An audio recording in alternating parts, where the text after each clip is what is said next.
Le nez de Pinocchio continuait de grandir. Encore et encore. Il essayait de le cacher avec ses mains, mais plus il parlait, plus son nez devenait long. Il dépassait déjà la table, puis la chaise, et bientôt presque toute la pièce. Pinocchio était terrifié. Comment un simple mensonge pouvait-il faire une chose pareille? « Bonsoir mes petits rêveurs, c'est Élise.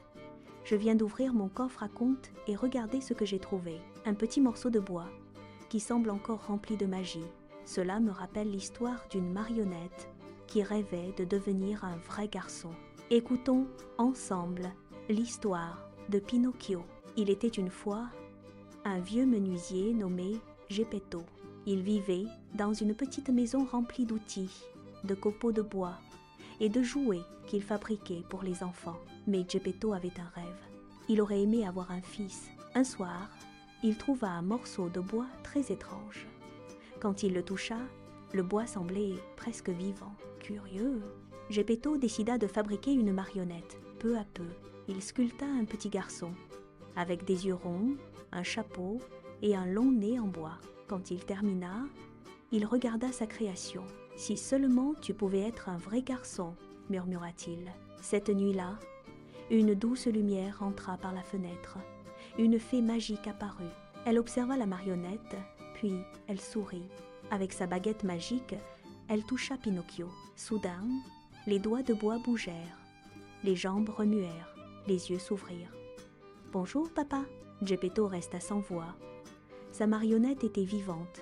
La fée expliqua alors: « Pinocchio, si tu apprends à être courageux, gentil et honnête, tu pourras devenir un vrai garçon. » Pinocchio promit, mais apprendre à faire les bons choix n'est pas toujours facile.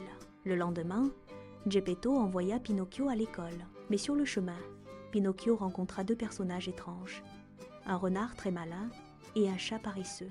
Ils lui dirent: « Pourquoi aller à l'école? Viens plutôt t'amuser avec nous. » Ils parlèrent d'un endroit merveilleux, un théâtre rempli de marionnettes où tout le monde riait, chantait et jouait toute la journée. Pinocchio trouva l'idée formidable.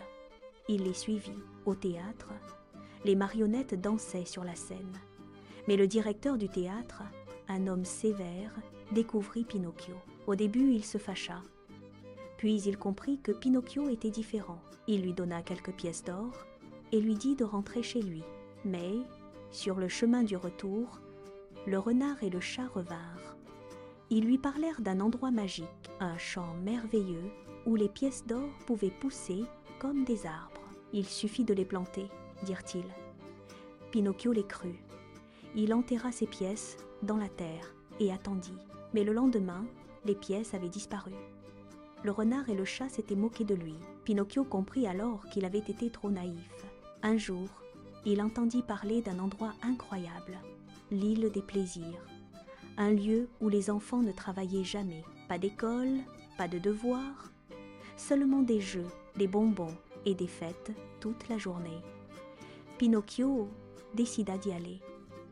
Au début, tout semblait merveilleux, mais peu à peu, quelque chose d'étrange arriva. Ses oreilles commencèrent à s'allonger, sa voix changea, et bientôt, Pinocchio se transforma en petit âne. Il comprit alors la terrible vérité. Les enfants paresseux étaient transformés en ânes pour travailler. Effrayé, Pinocchio réussit à s'échapper. Après beaucoup d'aventures, il retrouva enfin la mer. Mais une mauvaise nouvelle l'attendait.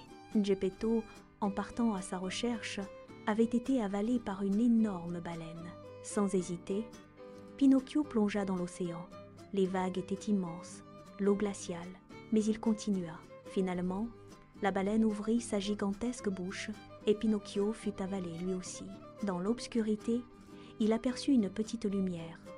C'était Geppetto. Ils étaient enfin réunis. Pinocchio eut alors une idée. Ils allumèrent un petit feu. La fumée chatouilla le nez de la baleine. Et soudain, atchou! La baleine éternua si fort qu'elle les expulsa hors de sa bouche. Pinocchio nagea de toutes ses forces. Il ramena Geppetto jusqu'à la plage. Il était épuisé, mais heureux. Il avait sauvé son père. Cette nuit-là, la fée magique revint. Elle regarda Pinocchio avec douceur. « Tu as appris à être courageux tu as appris à aider les autres et tu as appris à dire la vérité. Alors sa baguette brilla. Une lumière douce enveloppa Pinocchio. Le bois disparut et la marionnette devint un vrai garçon. Geppetto ouvrit les yeux. Pinocchio souriait. Ils se serrèrent dans les bras. Plus jamais ils ne seraient séparés. Et voilà mes petits rêveurs. Même quand on fait des erreurs, on peut toujours apprendre et devenir meilleur. Et parfois, le courage et la sincérité peuvent transformer une simple marionnette en un vrai garçon. Si cette histoire t'a plu, abonne-toi au coffre à contes, car d'autres histoires magiques t'attendent dans mon coffre. Bonne nuit et fais de beaux rêves.